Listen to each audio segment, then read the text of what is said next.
Tarot, and this is your Someone Secretly Stalking You tarot card reading. So we are going to look with the astrology reading cards who, and then we're going to do a tarot spread and figure out why, when the why and the what, when the where and the how, till you're grabbing your hair. I don't want to get copyrighted, so I can't, Alright, so let's have a look at who is stalking our dear friend, the Aries. Here we go. First card, Capricorn. The energy around you is serious, materialistic, and hardworking. It bestows shrewdness and cautious ambition. Now, this person could be business related, they could be work related, of course. It could be a boss, a superior of some sort. It could be a Capricorn, it could be their sun, moon, rising is Capricorn, or it could just be somebody exhibiting Capricorn-like qualities. You know how Capricorns are known to have ambition just on the mind on every aspect of life. They want stability.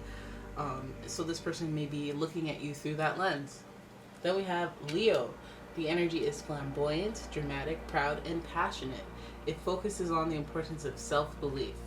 Now, Leo is an interesting sign because it lives kind of in the ego. Now, they're kind of like Capricorn energy where they are ambitious, but what they want more is the recognition more than anything. They want their ego to feel good.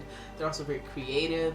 They're also very fun, and they have this youth-like lightness to them. So they could be stalking you for, innocent reasons, but also, they want to fluff their ego. They want to indulge. They want to have pleasure when they think about you. Then we have Pisces. The energy is wistful, endlessly loving, compassionate, and forgiving. It confuses and softens resolve. So Pisces energy is usually very romantic, a little bit psychic, very feelsy. Like they make their decisions with their emotions rather than with they're less practical, than say a Capricorn.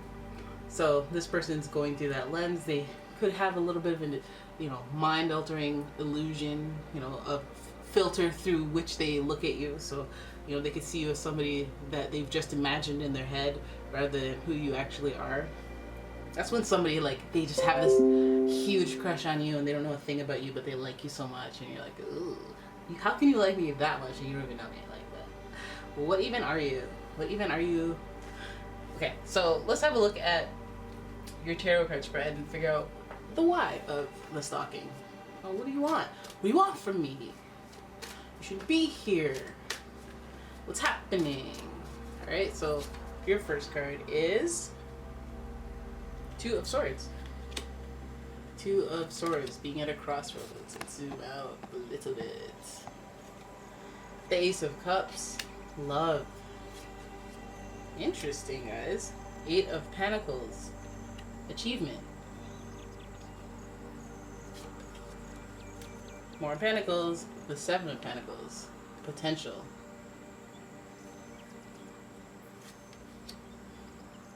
Then the Six of Cups, reflection. Alright, so already we have that Capricorn and Pisces energy going there.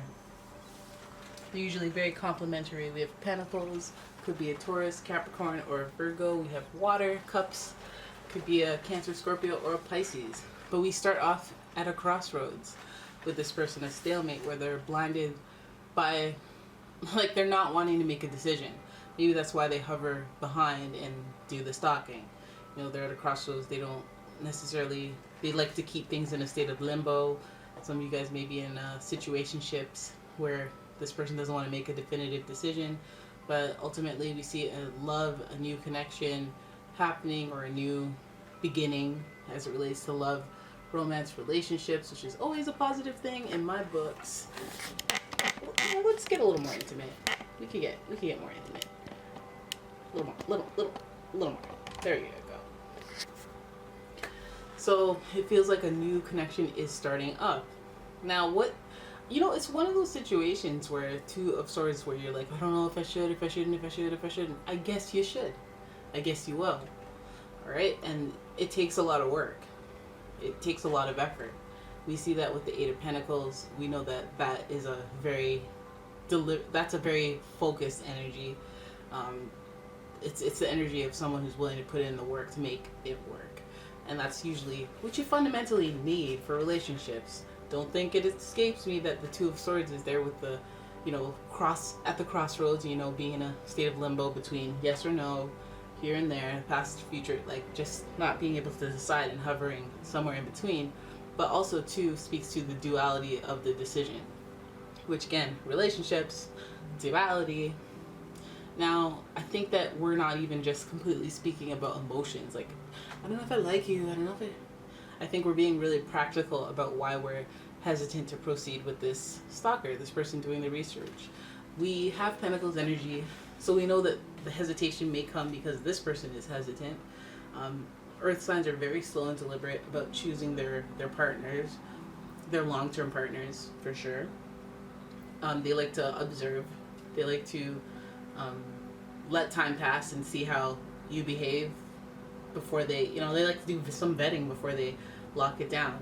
That's the earth sign reputation there.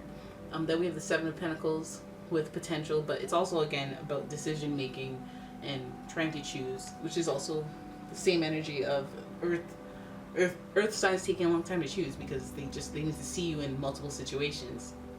If you remember the traditional tarot, Seven of Pentacles is a man hovering over the fruits of his labor. It's all starting to grow, but doesn't look as happy as he should because he's like, okay, well, I have a decision to make now. Am I gonna go full blown? Like, am I gonna scale this baby, or am I gonna it's growing, it's working. Now I have to take this to the next level. Like, and I'm kind of scared.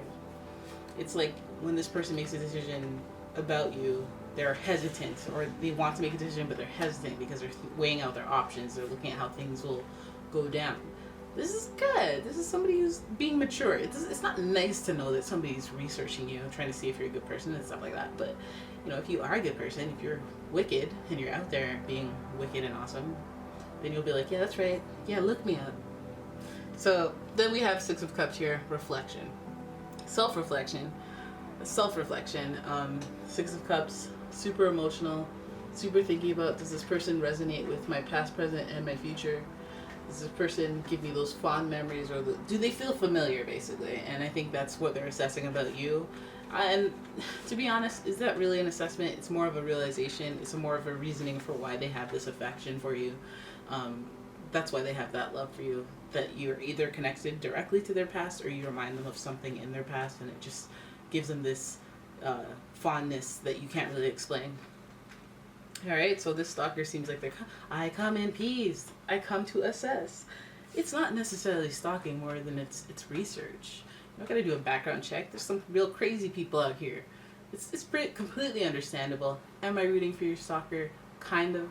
I really am. I feel like they're trying to decide whether or not to proceed with you, and especially in these times, how not by just observing the behavior. Actions speak louder than words, and I can appreciate that. Alright, so that is your reading. I hope you guys enjoyed it. If you did, please give the video a like, subscribe, comment if you feel free. If you want a personal reading, please check out the description section to figure out how. And yeah, that's it. That's your reading. I'll see you guys in the next one. Peace.